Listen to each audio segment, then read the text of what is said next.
Bonjour, du coup déjà merci à l'équipe de l'organisation et la possibilité qui m'est faite d'intervenir dans le cadre de cette journée du Grand Paris que je trouve très riche en interventions et en éléments de compréhension des appels à projets urbains innovants. Mon propos aujourd'hui constituera un focus sur la jeunesse de Réinventer Paris et en quoi il y a des articulations entre ce premier appel à projets urbains innovants et Inventons la métropole du Grand Paris. Donc le premier appel à projet urbain innovant, il a fondé les bases d'un système qui est aujourd'hui en cours de stabilisation et de réplication, comme l'a évoqué Félix précédemment, avec une nouvelle version notamment qui va être lancée à Amiens, qui s'appelle Une vallée idéale. Et le travail que je vais vous présenter aujourd'hui se fonde sur un travail de plusieurs mois, au printemps et à l'été 2017, dans le cadre d'un stage à la mairie de Paris sur ces appels à projets urbains innovants, et un mémoire de recherche dans le cadre d'un cursus en urbanisme qui en a découlé. Ce qui se veut être un préalable à un doctorat sur le sujet. Et ma présentation aujourd'hui adoptera le point de vue interne à la maîtrise d'ouvrage et permettra d'apporter des éclairages sur les réflexions sur l'organisation interne de la maîtrise d'ouvrage sur Réinventer Paris. Tout d'abord, une première question. C'est celle de la provenance de ces appels à projets urbains innovants. Lors de la campagne des municipales de 2014, Jean-Louis Missica, grand stratège de la campagne des municipales, a pris connaissance d'un appel à projet urbain à New York, aux États-Unis, sur l'île de Roosevelt Island. Cet appel à projet prend place sur un terrain qui est public, et l'idée est de financer la construction d'un campus universitaire pour Cornell University par des fonds privés. Et la décision finale revenant à la municipalité et aux élus de New York. Il y a un vrai parallèle à faire entre cette méthode d'appel à projet et les appels à projets urbains innovants qui verront le jour en France. Voilà. Yes. Mon axe d'analyse aujourd'hui, c'est que au-delà d'une rhétorique sur l'innovation, ce sont également des contraintes budgétaires, organisationnelles et politiques qui sont à l'origine de la mise en place des appels à projets urbains innovants, les Réinventer Paris constituant alors une réponse médiane entre un faisceau d'enjeux. Et cet appel à projets urbains innovants entraînant une évolution des modes de faire, que ce soit du côté de la maîtrise d'œuvre, comme ce sera développé plus tard dans la dernière table ronde, mais également de la maîtrise d'ouvrage. Et pour ce faire, je souhaitais mettre en évidence les motivations et les modes de faire ayant guidé cet appel à projets urbains innovants. Il faut tout d'abord replacer les appels à projets urbains innovants dans une histoire plus longue, celle de l'arrivée à la mairie de Paris d'un exécutif de gauche, à partir du début des années 2000, qui va contribuer à réorienter la politique d'urbanisme de Paris, notamment vers une définition plus fine des usages par le politique. Que ce soit en termes de la création d'équipements culturels importants, comme le 104, comme ce qui a trait à la politique commerciale, avec toute une action portée sur la redynamisation des commerces par la SEMA Est, ou également la construction de logements sociaux sur du foncier considéré comme sous-optimisé. Finalement, Réinventer Paris s'inscrit un petit peu comme une prolongation de toutes ces dynamiques depuis l'arrivée de Delanoë en 2001 à la mairie de Paris. Le foncier devient, à travers ces politiques, vraiment un levier de développement et de définition fine des usages, permettant également pour la municipalité de nouvelles rentrées financières. Et on peut voir quelles sont les motivations maintenant qui ont guidé à la mise en place de Réinventer Paris. Parmi la première des raisons, je pense que la diminution des ressources budgétaires de la ville est vraiment une des clés essentielles de la compréhension. Cette diminution des ressources budgétaires est liée à la baisse des droits de mutation de l'immobilier, qui est une grande part du budget de la mairie de Paris, à partir de la crise de 2008. De l'impact également de la croissance démographique prônée par les politiques sur le besoin en équipements publics nouveaux qui engendre une augmentation des dépenses de fonctionnement et d'investissement, et ce qui crée finalement une augmentation de la dette. Au moment de la campagne de 2014, la ville a été rétrogradée par les agences de notation, et il y a besoin de trouver de nouvelles sources de financement pour le plan de mandat à venir. Et ce, d'autant plus que la priorité du mandat est celle de la construction de logements. Plus 10 000 logements par an, et donc parmi lesquels une grande part de logements sociaux, avec un rééquilibrage de cette offre de logements sociaux dans les arrondissements de l'Ouest. Donc ce qui nécessite la préemption de bâtiments déjà existants, et donc qui a un coût important pour la municipalité. Donc partant de ce constat, le constat est fait que finalement il faut augmenter les recettes du compte foncier de la mairie de Paris, donc pour dégager des sources de financement pour la construction de ces logements sociaux et l'augmentation de leur part dans le parc immobilier. Donc ce patrimoine immobilier est très important à la ville de Paris, et des discours émergent à partir des années 2000 sur une nécessaire rationalisation de l'empreinte immobilière de la ville, donc notamment avec des rapports de la Chambre régionale des comptes. Et donc il y a une véritable prise de conscience à ce moment qu'il y a un gisement foncier donc assez facilement valorisable du fait de la position de Paris dans la métropole du Grand Paris, avec des terrains très attractifs. Enfin, donc le dernier objectif est plus un axe de valeur, donc c'est l'idée de décloisonner les modes de prise de décision afin de l'ouvrir à de nouveaux types d'acteurs, donc en accompagnant le développement d'initiatives habitantes et entrepreneuriales avec une croyance dans l'impact économique et social positif que cela pourrait avoir pour la ville.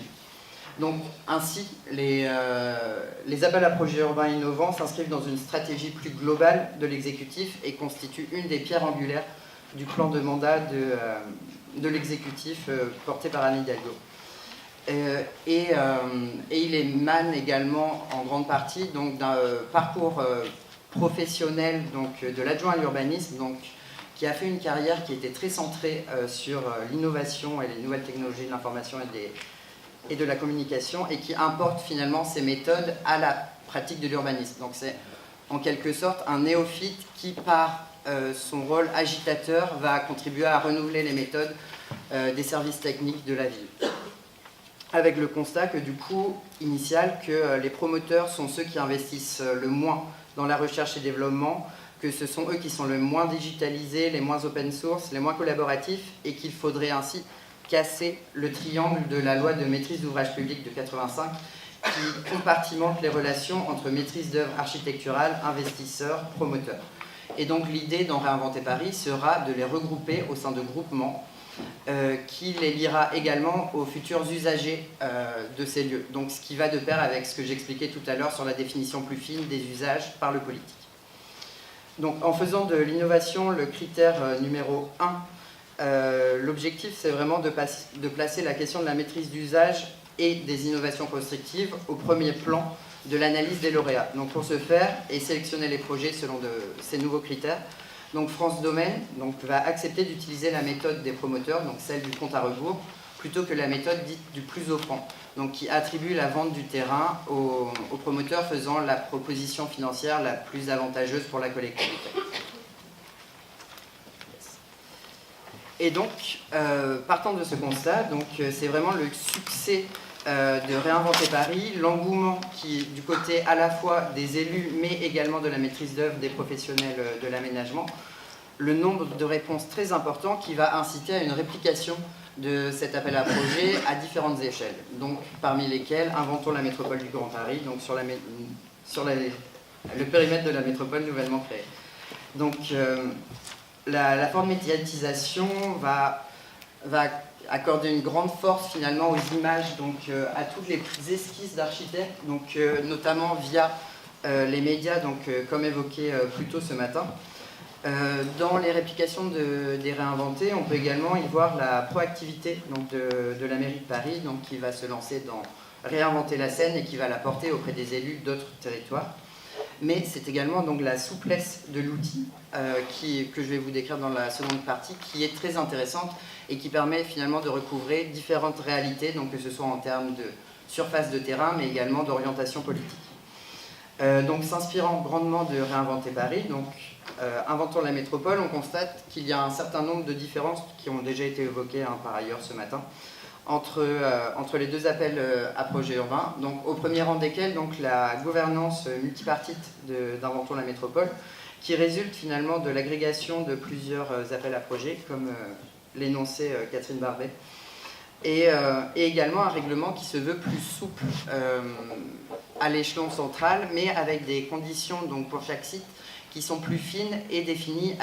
en relation étroite avec l'échelon local, donc à savoir les communes. On constate également donc une augmentation importante de la taille moyenne des parcelles,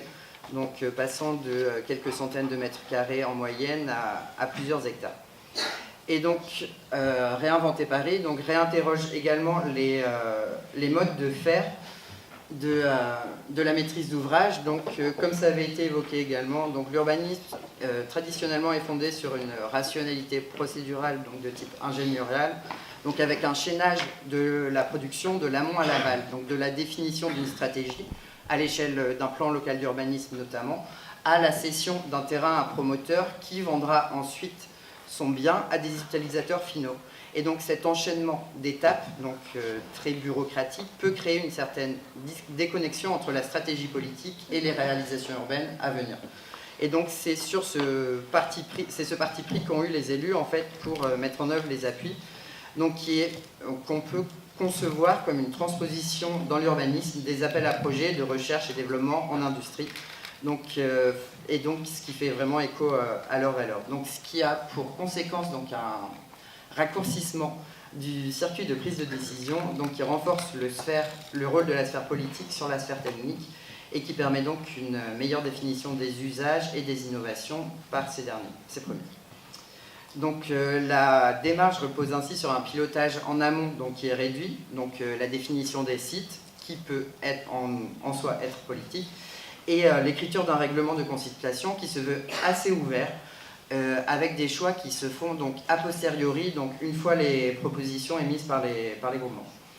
Donc les appels à projets urbains innovants permettent finalement une définition concomitante du fond, de la forme, du montage opérationnel et juridique qui impose donc de dépasser les logiques en silo des différents services de la ville et, pour mon cas d'étude, de la ville de Paris. Donc, pour ce faire, en fait, une nouvelle chef de projet va être engagée à la direction de l'urbanisme. Donc, elle est néophyte au sein de l'organisation, elle ne s'inscrit pas dans sa hiérarchie formelle,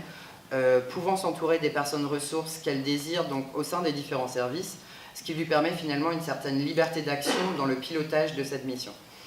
De plus, cette personne sera entourée de chefs de projet, un par site, qui assure, lui, le pilotage de l'appel à projet, les réponses aux questions des groupements. Et donc cet ensemble va répondre de façon itérative aux questions des groupements, et donc ce qui va faire évoluer le format de Réinventer Paris en cours de réalisation. Donc ce qui contribue également à re-questionner l'organisation interne des services, étant donné que ces chefs de projet doivent finalement pouvoir s'entourer de différentes personnes en fonction de leurs besoins, et ce sans se référer à leur hiérarchie formelle. Donc néanmoins, du coup, on voit que face au nombre très très important de candidatures, dans la première phase qui est celle de la manifestation d'intérêt, de nouveaux moyens humains seront rendus nécessaires pour l'analyse de ces réponses, et ce qui contribue à expliquer la mise en place d'une assistance à maîtrise d'ouvrage complète, traitant des aspects de management et d'innovation pour Algoé, d'analyse financière des propositions et de soutenabilité des programmes des promoteurs par Mazars, ainsi que des aspects urbains architecturaux par une fabrique de la ville. Enfin, l'étude Chevreux avait été engagée au préalable pour assister la mairie sur tous les aspects juridiques de Réinventer Paris. Donc c'est ce groupement finalement qui va dorénavant proposer un pilotage clé en main, déjà éprouvé à différentes collectivités. Ce groupement ayant été récemment remis en concurrence par l'attribution de Réinventer Paris 2 à un nouveau groupement. Voilà. Donc, afin de coordonner le travail de l'ensemble de ces protagonistes chargés d'analyser les projets, une plateforme d'analyse collaborative sera mise en place sur Internet avec, pour la petite histoire, un nombre de caractères très limité mais très intéressant qui permet vraiment de comparer les projets l'un et l'autre. Donc, ce qui permet aux différentes parties prenantes d'avoir une vision globale quant à l'analyse des nombreuses candidatures. Et du coup, c'est un petit peu une conclusion sous forme de questions. C'est donc l'étape de réalisation des projets, donc l'étape actuelle pour réinventer Paris, celle qui est en train d'être amorcée pour Inventons la métropole, et qui soulève un certain nombre de questions, parmi lesquelles je souhaitais mettre en exergue celle de la cohérence territoriale, donc sur des objets urbains finalement qui ont été pensés de façon assez déconnectée avec leur périmètre, et donc comment s'assurer finalement d'une continuité entre ces réalisations à venir et leur environnement proche. Donc pour ce faire, j'ai pris l'exemple de la Porte Maillot que vous pouvez voir ici, donc avec 2 sites de Réinventer Paris, donc Pershing avec l'opération 1000 arbres et derrière Ternevilliers. Donc en fait ces projets préfigurent finalement une transformation plus vaste de tout le secteur, donc avec une redéfinition des espaces publics, l'extension du Palais des Congrès, l'arrivée du RERE et du tramway. Et donc pour assurer la cohérence de l'ensemble de ces projets, étant donné qu'il ne s'agit pas d'une procédure de ZAC, donc d'une procédure d'aménagement classique, la continuité est assurée par le fait que ce soit une seule et même chef de projet qui pilote l'ensemble de ce secteur. Donc ce qui confère, malgré l'absence d'outils, une certaine continuité dans la prise de décision, d'un point de vue technique et politique. Enfin, du coup, on peut constater une certaine difficulté à opérationnaliser certains projets lauréats, que ce soit du fait d'un manque d'études techniques approfondies, donc en amont de la cession de ces sites, étant donné que le fonctionnement, comme ça a été dit plus tôt, a été relativement bricolé, les études n'ont pas forcément été tout le temps assez poussées. Donc avec un primat finalement de l'image du projet, donc des perspectives architecturales que je vous montrais tout à l'heure, sur le montage technique des études, et donc ce qui menace la réalisabilité de certains de ces projets. Un risque également qui est lié à la faible concertation habitante, comme relevé ce matin, avec notamment un recours en justice sur des riverains, sur un des projets, dans le 11e, concernant le cinéma Étoile Voltaire, et donc qui menace l'équilibre juridique même de tous les appels à projets urbains innovants. Concernant les modes de faire, il y a donc un champ de réflexion et d'amélioration sur ce pilotage a posteriori des projets une fois les lauréats désignés. Donc la jeunesse de Réinventer Paris,